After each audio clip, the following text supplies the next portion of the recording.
Hello દોસ્તો, new phone Samsung Galaxy S24 એફઈનું રીઅનબોક્સિંગ કરીએ. કેમ કે એકવાર આનું અનબોક્સિંગ કરી દીધું છે. ઓપન બોક્સ ડિલિવરી હતી. તો દોસ્તો લાગે છે ને બ્રાન્ડ ફોન ચકાચક. ઘણાને એવું હશે કે આ ફોન ના લેવાય, મને પણ એવું હતું હો. પણ દોસ્તો ફોન તો આપણે લેવાનો જ હતો.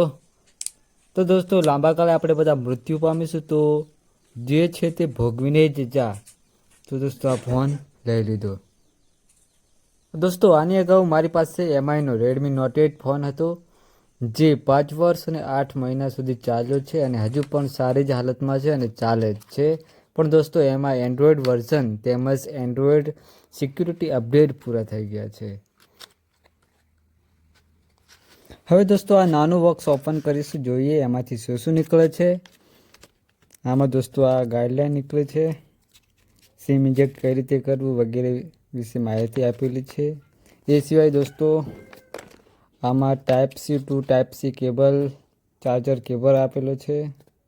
દોસ્તો આપણને આમાં ચાર્જર મળતું નથી, એ તો હવે આપણે અલગથી જ લેવા પડશે. તેમજ આ સિમ ઇન્જેક્ટ પિન આપેલી છે. હવે ફરી પાછા આને જેમ છે એમ મૂકી દઈશું.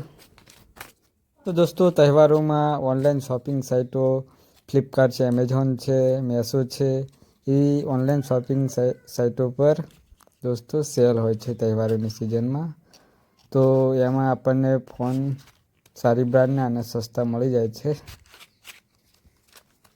આ દોસ્તો ફ્લિપકાર્ટ પરથી મંગાવેલો છે ફોન.